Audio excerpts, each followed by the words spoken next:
Kitab dalam bahasa Indonesia, Yohanes pasal 13.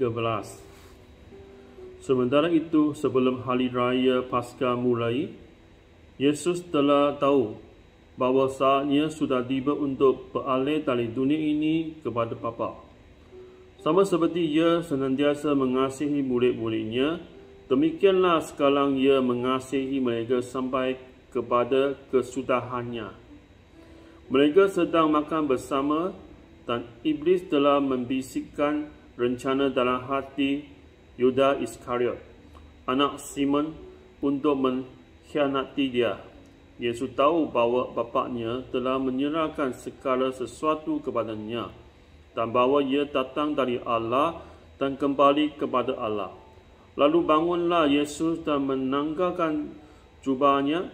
Ia mengambil sehelai kain lenan dan mengikatkannya pada pinggangnya. Kemudian ia menuangkan air ke dalam sebuah basi dan mulai membasuh kaki murid-muridnya, lalu menyekanya dengan kain yang terikat pada pinggangnya itu. Maka sampailah ia kepada Simon Petrus. Kata Petrus kepadanya, "Tuhan, engkau hendak membasuh kakiku?" Jawab Yesus kepadanya, "Apa yang ku perbuat engkau tidak tahu sekarang, tetapi engkau akan mengertinya kelak." Kata Petrus kepadanya, "Engkau tidak akan membasuh kakiku sampai selama-lamanya." Jawab Yesus, "Jikalau aku tidak membasuh engkau, engkau tidak mendapat bahagian dalam aku." Kata Simon Petrus kepadanya, "Tuhan, jangan hanya kakiku saja, tetapi juga tangan dan kepalaku." Kata Yesus kepadanya, "Barang siapa telah mandi, ia tidak usah membasuh diri lagi selain membasuh kakinya, kerana ia sudah bersih seluruhnya. Juga kamu sudah bersih, hanya tidak semua, sebab ia tahu siapa yang akan menyerahkan dia. Kerana itu ia berkata, tidak semua kamu bersih." Sesudah ia membasuh kaki mereka, ia mengenakan bajunya, ia mengenakan pakaiannya dan kembali ke tempatnya. Lalu ia berkata kepada mereka, "Mengertikah kamu apa yang telah ku perbuat kepadamu? Kamu menyebut aku guru dan Tuhan, dan katamu itu tepat, sebab memang akulah guru dan Tuhan. Jadi jikalau aku membasuh kakimu, aku yang adalah Tuhan dan gurumu, maka kamu pun wajib saling membasuh kakimu. Sebab aku telah memberikan suatu teladan kepada kamu, supaya kamu juga berbuat sama seperti yang telah aku berbuat kepadamu. Aku berkata kepadamu, sesungguhnya seorang hamba tidaklah lebih tinggi daripada tuannya, ataupun seorang utusan daripada dia yang mengutusnya. Jikalau kamu tahu semua ini, maka berbahagialah kamu jika kamu melakukannya. Bukan tentang kamu semua aku berkata, aku tahu siapa yang telah ku pilih.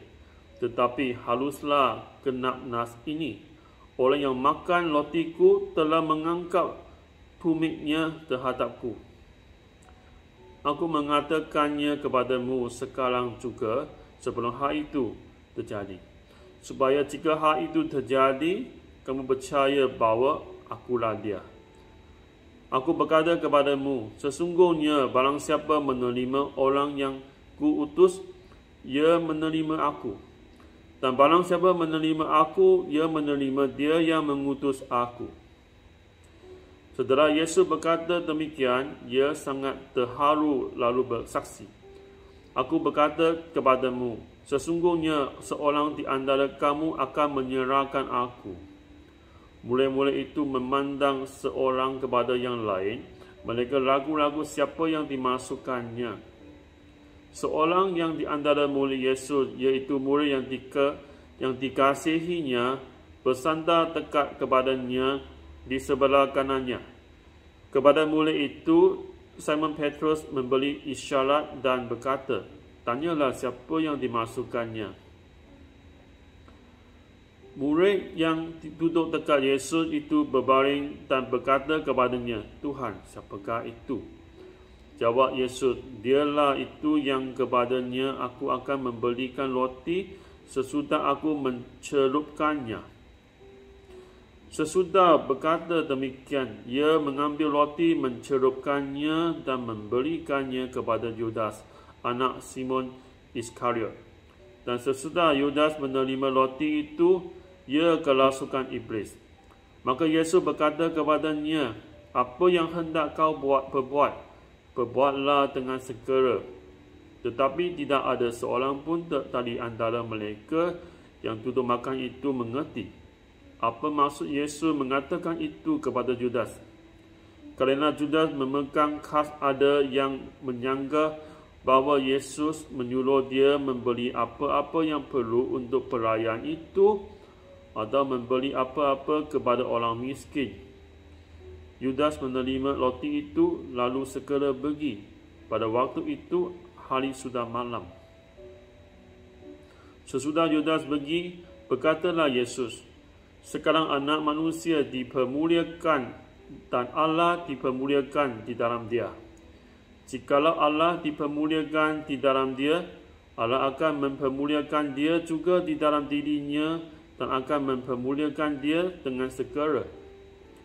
Hai anak-anakku, hanya seketika saja lagi aku ada bersama kamu. Kamu akan mencari aku, dan seperti yang telah kukatakan kepada orang-orang Yahudi, ke tempat aku pergi, tidak mungkin kamu datang. Demikian pula, aku mengatakannya sekarang juga kepada kamu. Aku memberikan perintah baru kepada kamu, iaitu supaya kamu saling mengasihi. Sama seperti aku telah mengasihi kamu, demikian pula kamu harus saling mengasihi. Dengan demikian, semua orang akan tahu bahawa kamu adalah murid-muridku, iaitu jikalau kamu saling mengasihi." Simon Petrus berkata kepada Yesus, "Tuhan, ke manakah engkau pergi?" Jawab Yesus, "Ke tempat aku pergi, engkau tidak dapat mengikuti aku sekarang, tetapi kelak engkau akan mengikuti aku." Kata Petrus kepadanya, "Tuhan, mengapa aku tidak dapat mengikut engkau sekarang?